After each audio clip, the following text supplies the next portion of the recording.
everyone doing this morning? Okay, one good, everyone else is okay. Well, I hope you're doing well because you're ready to listen to God's word, right?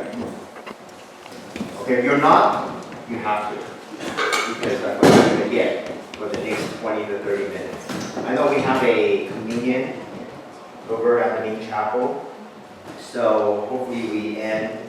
I got the clock there. I think we're supposed to end in about 30 minutes and we'll head over there. Okay? All right, so let's begin with a word of prayer. Okay, let's pray. Prepare our hearts to receive God's words this morning. Let's pray. Heavenly Father, we thank you so much for bringing us here. Thank you for giving us the opportunity to sing with joy. And thank you for the friends that we have here. That every Sunday we could come here, enjoy fellowship with our brothers and sisters, and just have a good time. And we thank you. We thank you for everything that you've given us in our lives. Even though a lot of challenges may come our way, we thank you because we know that you are there always walking alongside us. And sometimes you pick us up to carry us. Thank you so much. This morning, speak to us. Speak to us because we need Jesus. We need to know who Jesus is and what Jesus means to our lives. Just talk to us through the power of the Holy Spirit. We pray all this in Jesus' precious name. Amen. Okay, so today I want to talk about Jesus is the good news. Gospel means good news. Good news is Jesus. It's as simple as that. But who is Jesus? Today I'm going to talk about Jesus the way he himself says about himself. What he says is more important than what I think. Okay, so later we're going to turn to Luke chapter 4, a few verses only, verses 16 to 21. But before I begin, let me ask you, do you know what is an inaugural address? Yes, What I is do. that? It's like when you get inaugurated, you give a speech. Oh yeah. Okay. The inaugural address is when you get elected to some kind of position, then you have to give a speech, right? Yeah. And those people who give a speech usually give thanks and then talk about what? Talk about the future, talk about what you're going to do. So for those of you who have been in the government, I'm not sure if you have to do that, but I know in government, every 4 years, the president does that, right? The president will tell us what his vision is for the country, where he's going to take us. Today I'm going to tell you what Jesus said on his inaugural address to the world. And by knowing what he says, then you will use what he says into your life, and then you will understand what Jesus will mean to you as you live in this world. You know, our life in this world is not that long. 70, 80, 90, God bless her. Sounds like a she, so her. You may live to 100. I don't know what's the oldest living person now. Anybody know? I would say 105, 10, maybe no older than that. But eventually, everybody will die here on earth. And some go early, and some does, some live much longer. But one day we will all leave this earth. So we need to know who Jesus is. And the idea of this world is temporary, then Jesus becomes very important if he's real. Right? So Jesus is going to claim who he is, and that's what we're going to read here. Okay. So let's turn to Luke chapter 4, verses 16 to 21. I have it up here, but it's too small. So I want you to turn to your Bible, and we'll read it from the Bible. 1030. 1030. Okay, I think you are correct.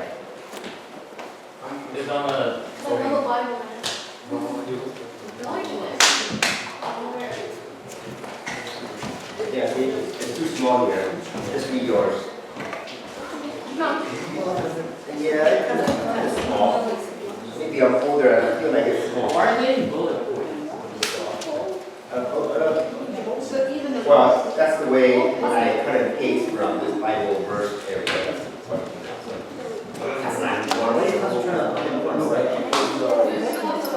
Okay, you guys ready to read the scripture today? Okay, verse 16 to 21. Very simple verses, okay? All right. I'll read first, which means I'll read verse 16, and then all of you, in unison, you read the odd number verses. So you'll be 17, 19, 21. Okay, here we go. Luke chapter 4, verse 16. He went to Nazareth, where he had been brought up. And on the Sabbath day, he went into the synagogue, as was his custom. He stood up to read. And the scroll of the prophet Isaiah was handed to him. Unrolling it, he found the place where it is written, The Spirit of the Lord is on me, because he has anointed me to proclaim good news to the poor. He has sent me to proclaim freedom for the prisoners and recovery of sight for the blind, to set the oppressed free. to proclaim the year of the Lord's favor.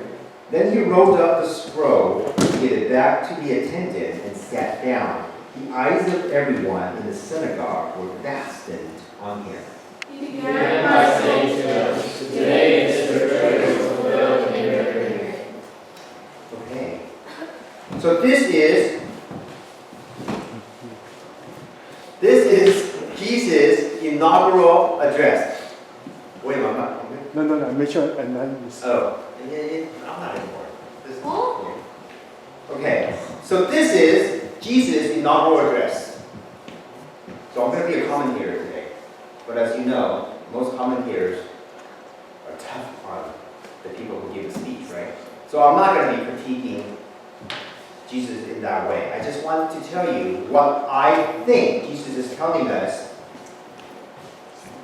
in his simple 1-2 verses speech, the words he said, what it means to us, and I'm just going to concentrate on 3 words. 3 words. And I think these 3 words are going to give us an idea that Jesus is the gospel. Jesus is the good news. All of us are looking for some kind of good news in our lives. And I don't know where you are in your life. I don't know what you are experiencing. But some of you are hoping to have some good news. So what is that good news? I want to tell you, Jesus is that good news. And Jesus is who you need to fulfill whatever you're thinking now in your head. So the first word is verse 21. Today. Today, this scripture is fulfilled in your hearing. Let's look at verse 21. I have it there, so look in your Bible. Verse 21, the verse you guys read.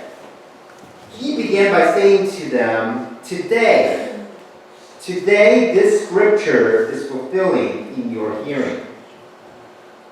Back in those days, what do you think is the need of the Israelites? What do you think is the most important thing that they want, especially from Jesus? Oh, you want to answer? Go ahead, answer it. Food. Food? No, not food. Not food. Free from the law. That's correct. Thank you, Ryan. Freedom from Roman Empire. Freedom from all the oppression that they've gotten throughout their generations. Right? The Assyrians, the Babylonians, the Medes, we talked about all that before. So what they wanted was freedom from oppression. So that's what they were expecting. If you were to read the whole Luke, you'll find out their needs were met, and therefore they agreed to crucify Jesus, because Jesus did not meet their needs. So we need to understand who Jesus is, so Jesus will fulfill the kind of needs that Jesus came to this earth for. Because if you don't understand it, and if you're not expecting the kind of needs that he's going to fulfill, and you're going to feel that your needs are not being met, you're going to leave. You're going to think Jesus is useless. You're going to think God is useless. Today for them is over 2,000 years ago. What about today? The same verse works for us today. So for you, today Jesus says the scripture is fulfilled in your hearing. So you're all here sitting. If you don't want to hear what Jesus is going to tell you, then you stand up and leave right now. But if you're going to sit here, Jesus is going to tell you. Jesus is going to tell you whatever you're hearing today, it will be fulfilled. Jesus is going to provide. You know the word today? You know, I have this book at home. It's called Concordance. If you look up the word, it'll tell you where in the Bible that has all the same word. Oh, yeah. Okay? It's called Concordance. You know the word today? It's not that often in the Bible, just the New Testament. Because mine was only for the New Testament, so I wouldn't know the Old Testament. In Luke, the word today only came up 12 times.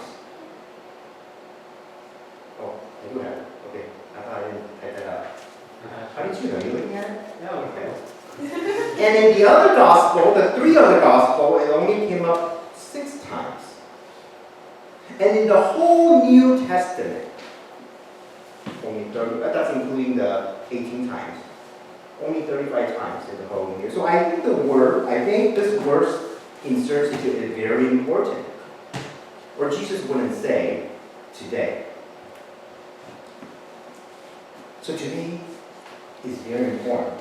And look at some of the examples. Today in the town of David, a Savior has been born to you.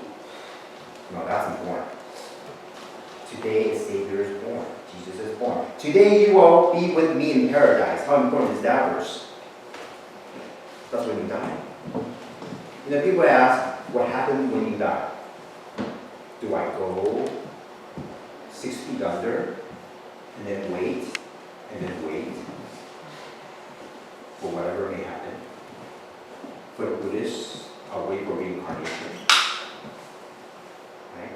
For the Muslims, I think if they did well, they go to their paradise. But what about Christians? Do you know? This verse tells you, today you will be with me in paradise. As Christians, when you die, the moment you die, that day, today, you will be with Christ. You'll be in heaven with God. So it's so important. And then, twice in Zechariah, you guys know Zacharias, that short little tax collector who climbed the tree to see Jesus? Remember that guy? These verses are from that. Zechariah, come down immediately. I must stay in your house today. Today, salvation has come to this house. These 2 are from Jesus speaking to Zacharias, who was searching for Jesus. And Jesus didn't wait. So on that same day, Jesus went to his house and he was saved. And of course, today's verse. Today, the scripture has been fulfilled in your hearing. Today is important, guys. You know, some of us may live in the past. It may be glorious for some of us. Oh man, you know, I mean, if I think back, oh, when I was in high school, oh boy, man, when I was in student government, man, everybody looked up to me. Right? Glorious past, right? But some of our past may not be good. Some of our past may be terrible.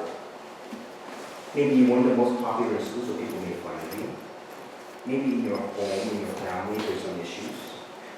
Do we live in the past? Jesus is telling us, no, come to today. So no, today is so difficult. I'm going to look towards the future. Yeah, the future may be glorious, right? It may. But for some of us, future may not even be that bright. So God is saying, today, think about today. Think about your situation today. Live today, now. Don't live in the past. And don't live in the future either. Start now. And God wants you to think about what you're going to do today. And this is so important in your life right now. What are you going to do today with your family? What are you going to do today with your friends? With your brothers and sisters? What are you going to do today with your schoolwork? What more can I say? What are you going to do with your free time, right? Think about today, because today will determine your tomorrow. Don't think about tomorrow now. Think about today. So Jesus tells us, today the scripture has been fulfilled. So when you hear the gospel, for those of you who are not Christians yet, I want you to think about that. If you think Jesus is a pretty good person, then it's time to know him more. Find time to understand who he is. You could Google it. I don't have time to read the Bible. Okay, Google who is Jesus. And talk to your friends. Do it today. Don't wait. And if you're ready to receive Jesus as your Lord and Savior, why are you waiting?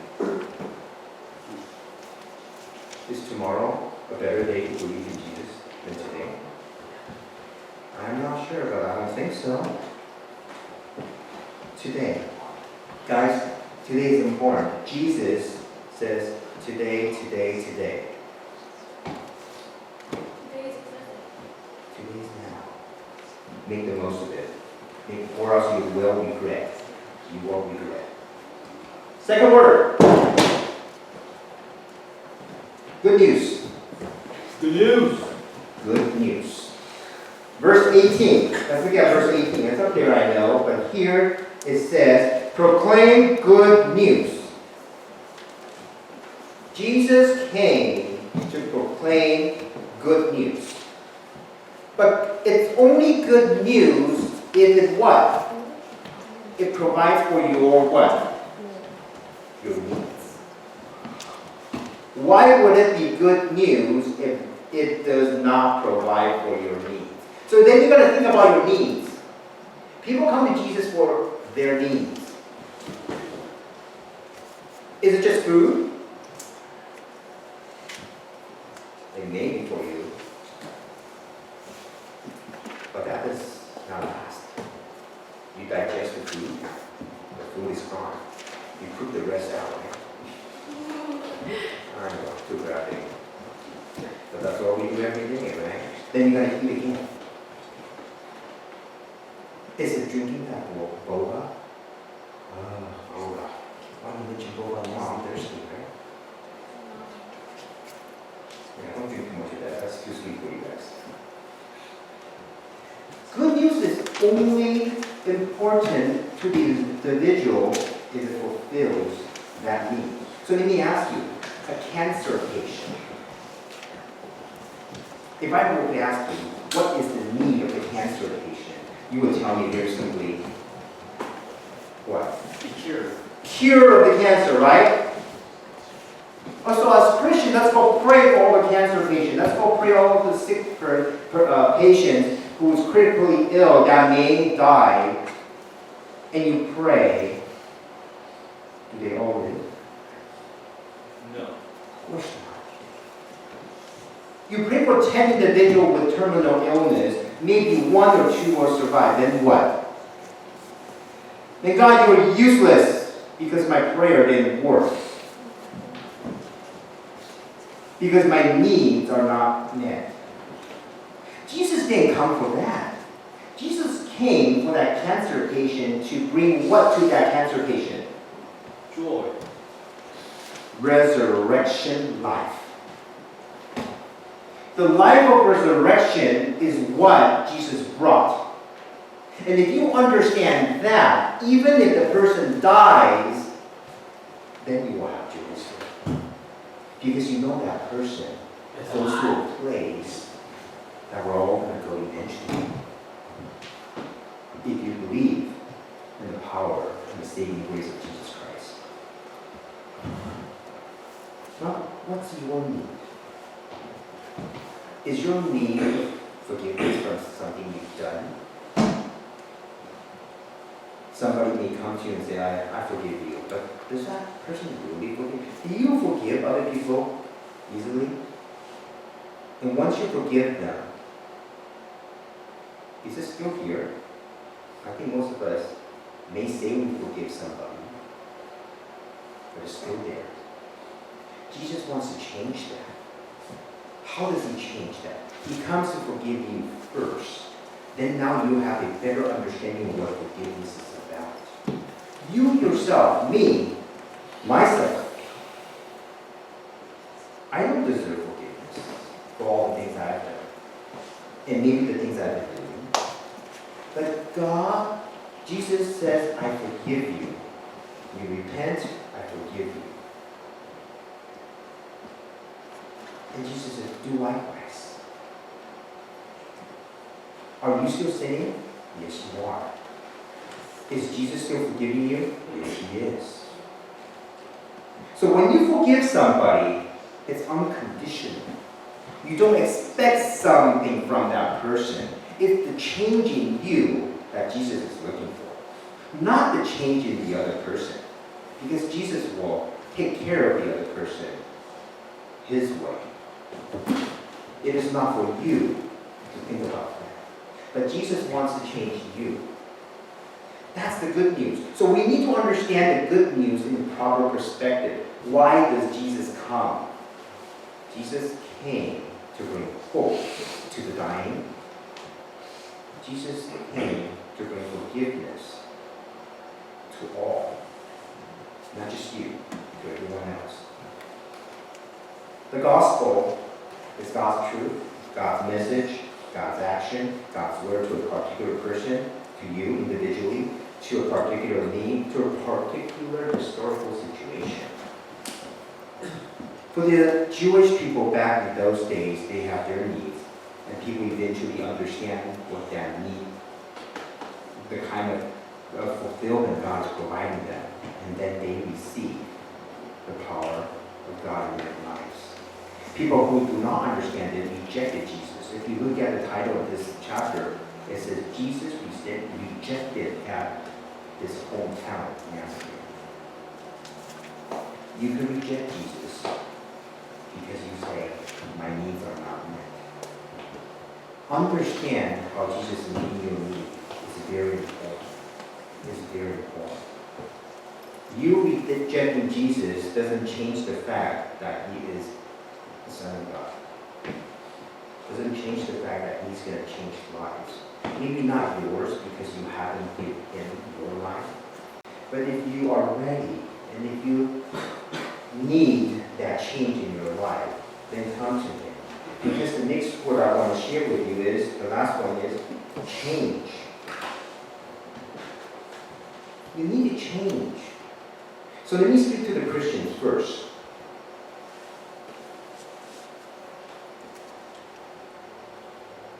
Are you still living the same way before you became a Christian? You say, oh, I'm better. I believe you. But you could do so much more. If I were to ask your parents how you are, probably some of you wouldn't want me to ask your parents, right? But of course some of you are going through difficulties with your parents because your parents also probably need to listen to this message from God. So they need to change too. But what did I say earlier? We change ourselves first. God will change them.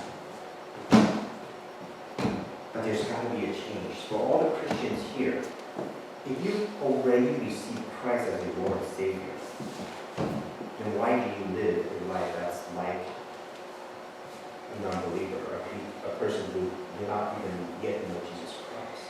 So if you know Jesus died for you on the cross, why aren't you living like he has already died for you on the cross? So your life has changed, so you are a new person. We all know that, right? I mean, go back and listen to your witness, how wonderful God has changed you. But then what happened after that? 1 year later, you're back to your old self. God wants that change in us. But the only way to change is Jesus is the head of your life. If Jesus is there guiding you and leading you. Because if not, it won't work. Let's look at these verses. I just kind of took it out from my verses. good news for the poor, freedom for the prisoner, recovery of sight, set the oppressed free. These changes happen in those people's lives. And I know, I want this.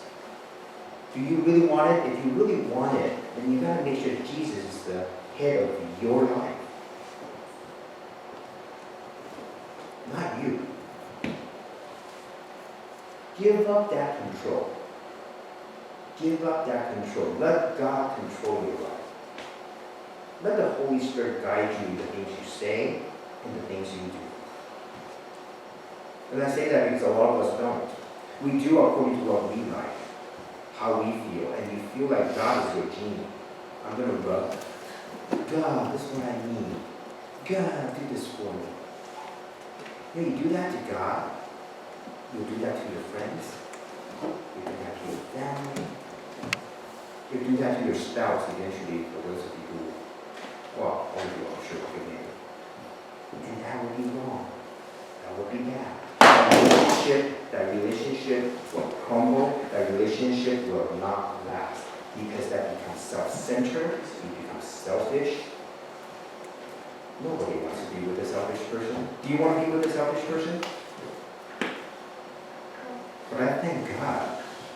We're pretty selfish and God still sticks with us. And only He can. No one else can. That's why you need His help. You need to come, ask Him to, again, come into your life. For those of you who are Christians, just ask Him to really, really help you. Let the Holy Spirit guide you. Let the Holy Spirit tell you what you need to do, what you need to say. Don't do it your way. Your way hasn't worked. I don't think it will work now, just because you think you got your education. Just because you're going to college, you're not, trust me, you're not that much smarter, okay? You may be academically smarter, but that's about it. That's about it. Unless you ask God for the wisdom, unless you ask God to improve your EQ, your IQ may be increasing, but your EQ may be staying the same. So ask God for that. Jesus is the change. The Spirit of the Lord is on me. He has anointed me. He has sent me. Jesus is the change. If you want to change, make sure Jesus is in your life. So you need to know what from now on, but Jesus right here is just an inauguration. This is what He said He's going to do. Eventually, you know, in His 3 short years of ministry, did He go and do that? Did He heal people? He sure did. Did He raise people from the dead? He sure did. Did He bring families together? Did He save souls? He sure did. But most importantly, He brought resurrection life to all of us who believe.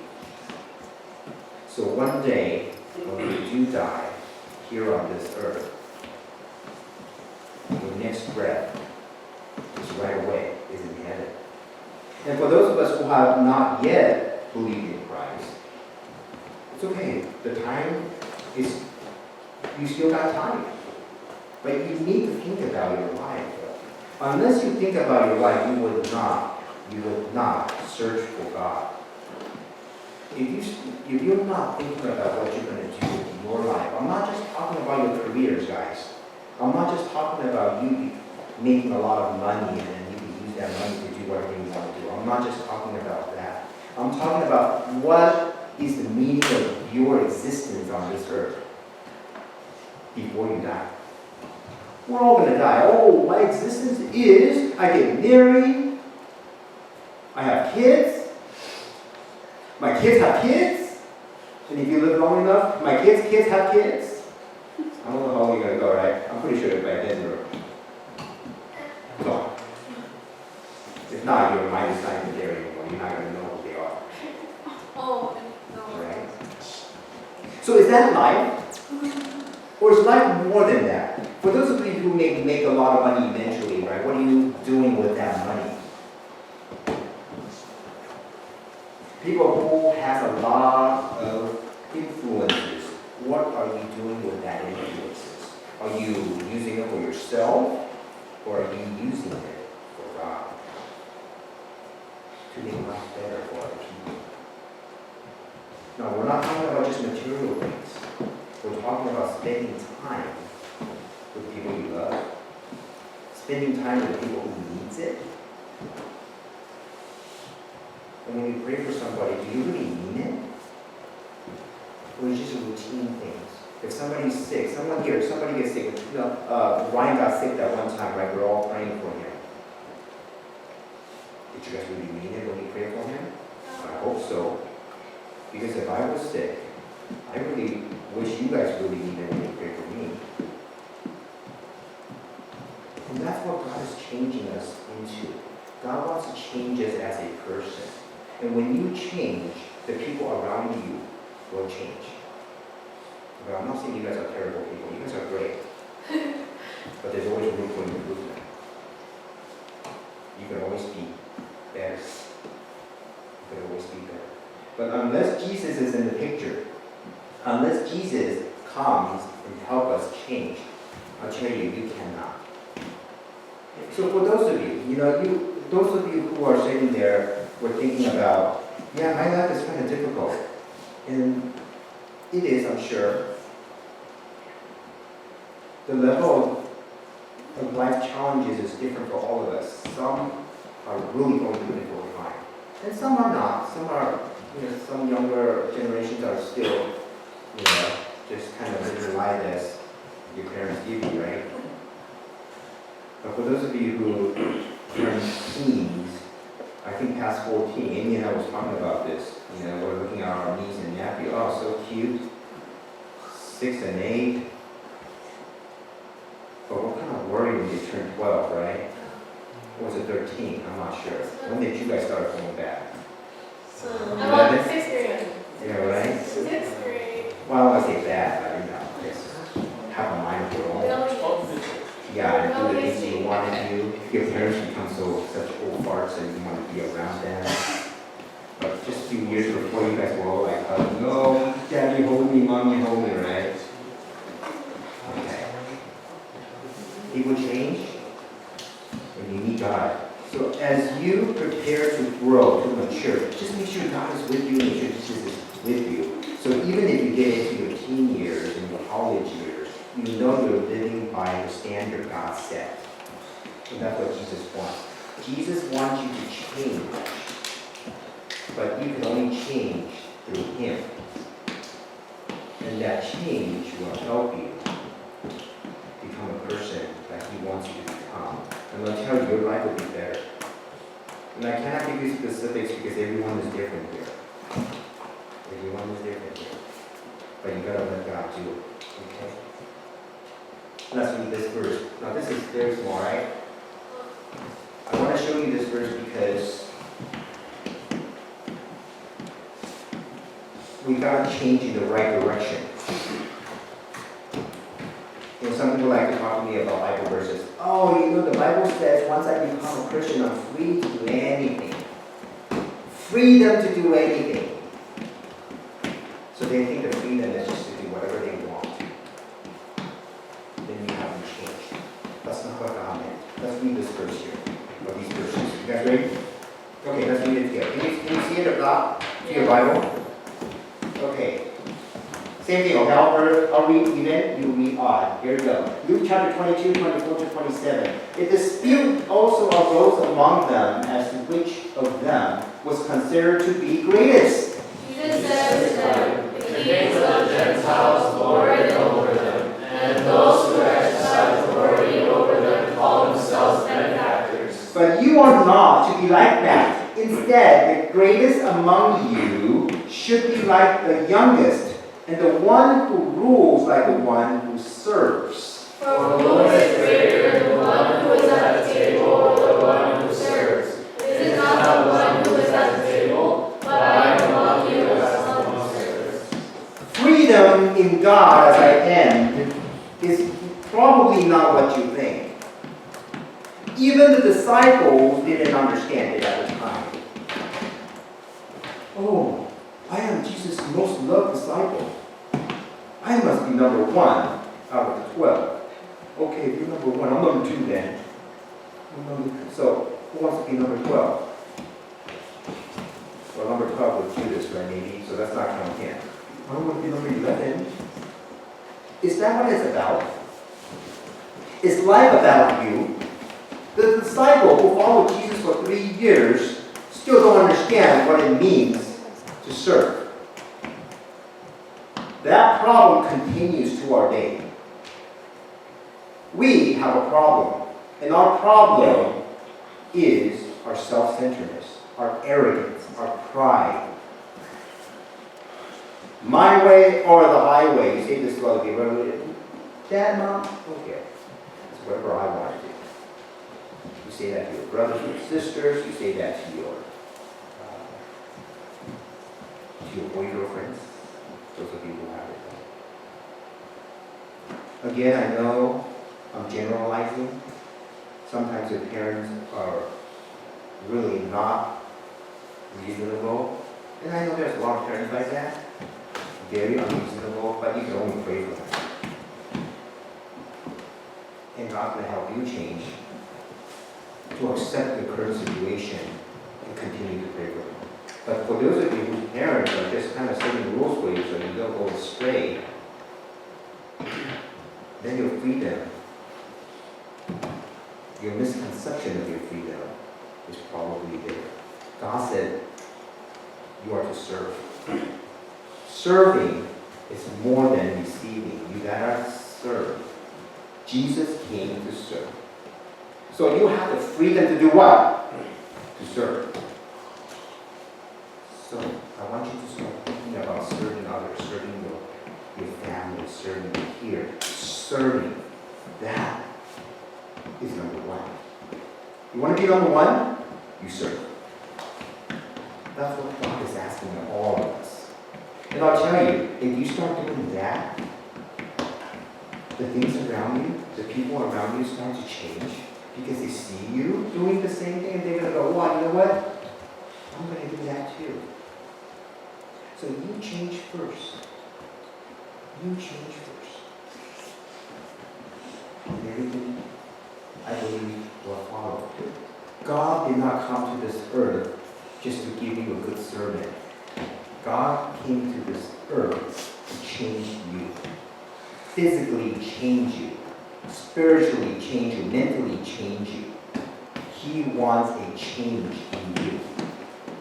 We came to this room. You came to sing. Why? To sing your sorrows away? You came to worship because you know He's going to be with you and change your life. You came to hear sermons because you got nothing better to do on Sundays. I'm sure you could find a lot of things to do on Sundays. But you came here because you want God to change you. Why do you pray? Do you pray just because that's the things Christians do?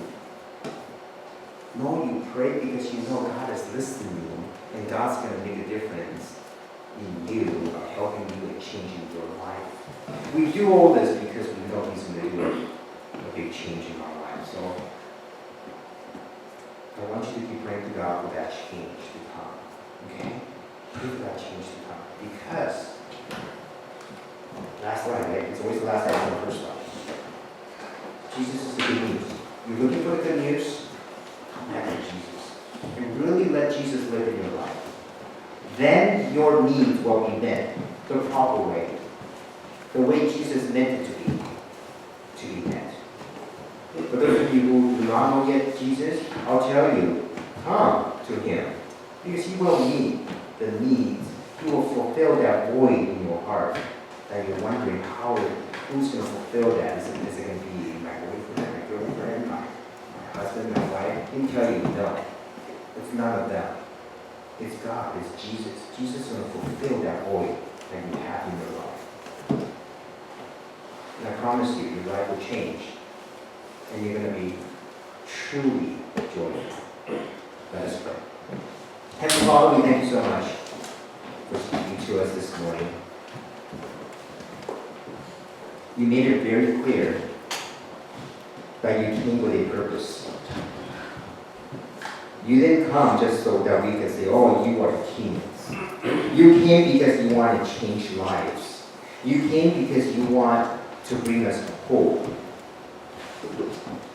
hope in a life that could be very difficult.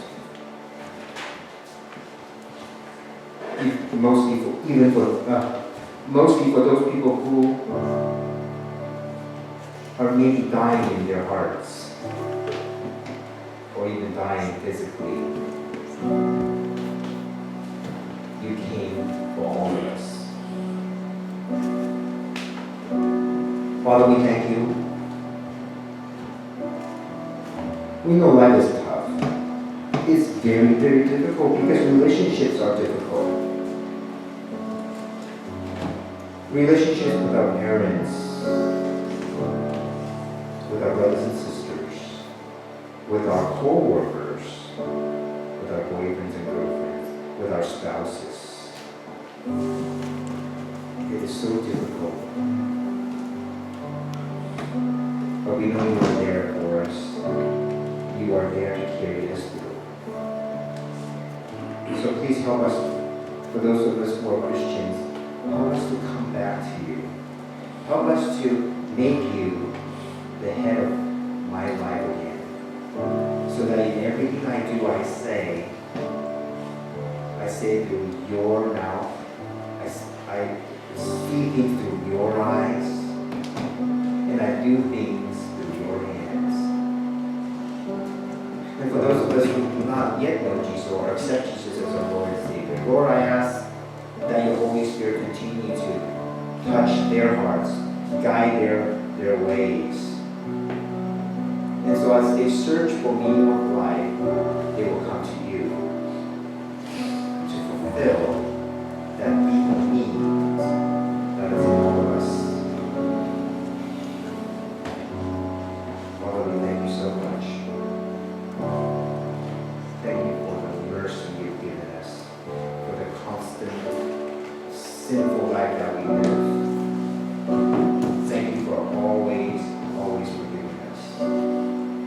But we ask that you help us change. We don't want to live a life like this because it's bringing us misery.